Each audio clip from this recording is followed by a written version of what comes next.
So we're going to check out another video from the good brother O'Shea Duke Jackson. City Girl Commissioner got caught smashing her worker. Now she regrets it. What's good, everybody? It's your boy O'Shea Duke Jackson, back at it again with another episode of the Celebrity Junk. I don't know what is going on in Fulton County, but I suspect it is a lot of cheek clapping going on. A lot of sisters out there seem to be, hiring dudes, and if they don't want to give them what they're doing, not a lot, but some, right? And they're just bullying dudes, and it don't matter if the guy is married, it don't matter if the guy got a girlfriend. In fact, they can be married. And if they want the guy, that's all that matters. I want him, you can't have him, and if you want to end the relationship, that's what's gonna happen. This is no different than Natalie Hall. In the case of Natalie Hall, here's what happened. Natalie Hall is a Fulton County commissioner, currently married. She ended up dealing with this guy by the name of Calvin Brock. Calvin Brock was in a relationship with her. Now, this guy, he did a little bit of lying too, right? He had a girlfriend at the time, and he was also sleeping with Natalie Hall. He said that he was doing this because, she was making him, which I think also is a lie. Because Natalie Hall is older, but I would still clap them cheeks. So he became fired because he didn't want to do it anymore. She was married and all that other stuff, and so he got fired. He took her to court. He won $1 million settlement because he was wrongly terminated. Once he was wrongly terminated, and during the case, ex-girlfriend of Calvin Brock dropped some really cold receipts. I want to play that and come back.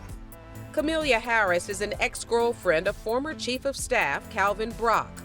Harris told the court County Commissioner Natalie Hall interfered in her relationship with Brock, and she says the elected official's meddling was the reason the relationship ended. Harris, who is a business owner and mother, says she called her boyfriend Brock in March of 2020, but it was Commissioner Hall who answered the phone. Harris says the commissioner would not give her name but claimed she was Brock's fiancée. Ms. Harris told the court later that day she began receiving text messages from an untraceable number stating that Brock had spent the night with an unidentified woman. Harris says she told Hall in a text, quote, "I will handle this with Brock, and you just ended his career."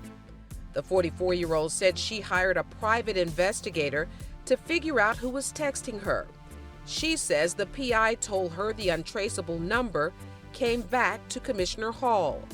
Harris told the court she is the one who filed the anonymous complaint about the sexual affair between Hall and Brock on the Fulton County Whistleblower Hotline. County Auditor Anthony Nix testified he never investigated the complaint because it came into the county on an employee tip line, and Harris was not an employee.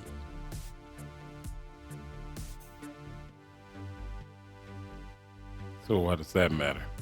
So that is that, right? Let's now deal with some other things. So what happened was Fulton County has to somehow pay for the commissioner's mistake. So what they have said is, listen, since you want to go out here and get lawsuits and get your cheeks clapped all day and night and not actually work and have an attitude about it, we're going to remove the money from your budget to pay this guy, which has pissed off the Fulton County's commissioner. Now, here's what's going to happen. I'm going to play this clip because I know it's hard to believe, but this is what was doing. Fulton County commissioners made history today voting to take away money from one of their colleagues, Commissioner Natalie Hall. The action comes after a sexual harassment lawsuit led to $1 million judgment against the county. Channel 2's Taisha Fernandez is live outside the Fulton County Government Center, and the commissioners got heated today. Linda, when certain commissioners said certain things, I forgot where I was for a moment because the language got that graphic. In the end, commissioners voted to take away $200,000 from Commissioner Hall's budget. It's never been done before, and some say it sets a bad precedent. We going to court, y'all. Watch and see. We gonna waste some more taxpayer money.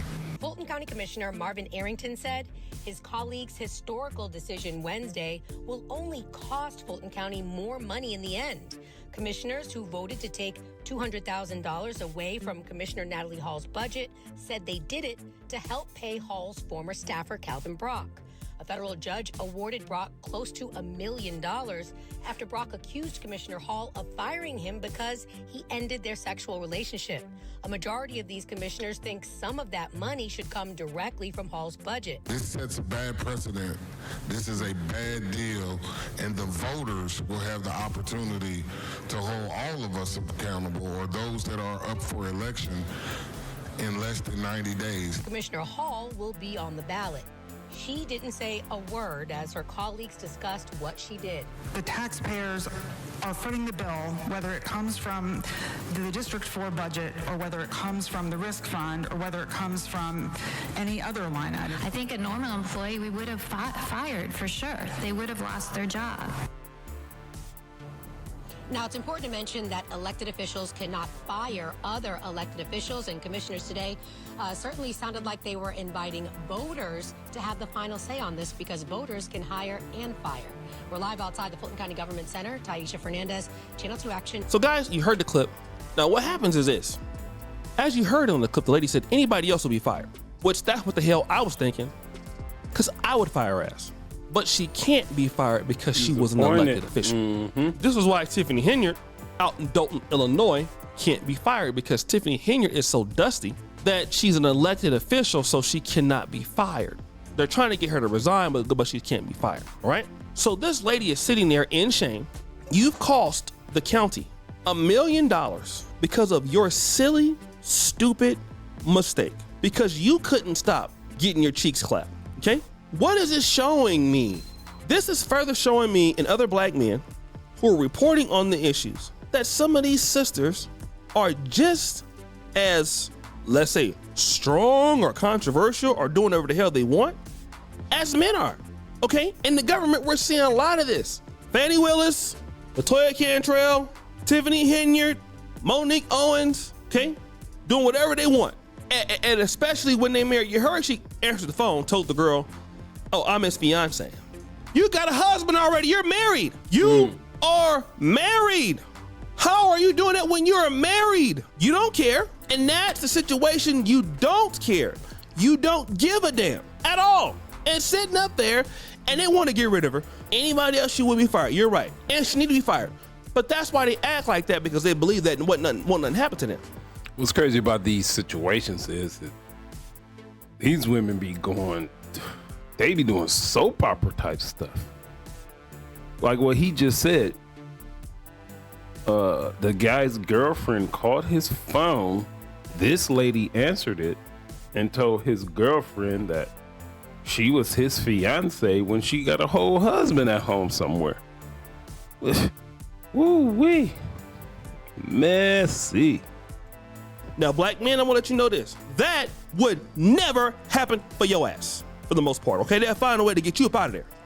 But some of these sisters got it made out here. They got it made. And I'm warning you, brothers, in the business and these other things, keep your things off of them, okay? Keep your PPs out of them. Leave them alone. It's not going to end well. It's not going to end well at all. Some of these sisters are doing whatever they want to do. Can't nobody tell them anything. I hate to see it. I see what it's doing to the community. I will hope that other sisters learn from it, but you can't help them. Just sit back and be like, That's all you can say. That's all you can say. Because it don't make no goddamn sense. It don't, okay? You're going to hire the dude. He had a salary about $125,000 a year. Then you're going to fire him with the money that ain't in your business, all right?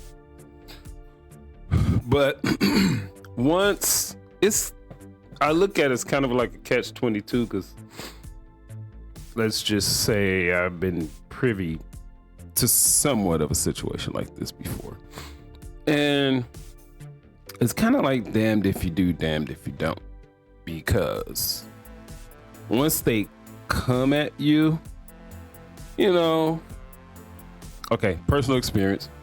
She was over me. She was coming at me, and I was just trying to play it off, play the little games. Yeah. Then one day she was just like, okay, look, we've been playing long enough. This is what I want. And then I was stuck. I was like, I didn't know what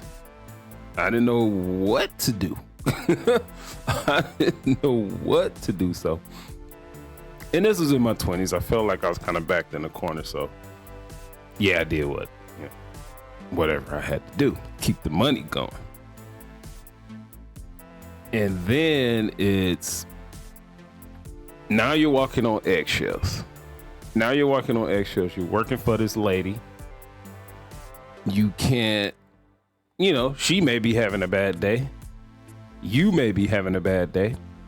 And then at the same time around the workplace, nobody can know that you two are doing what you're doing.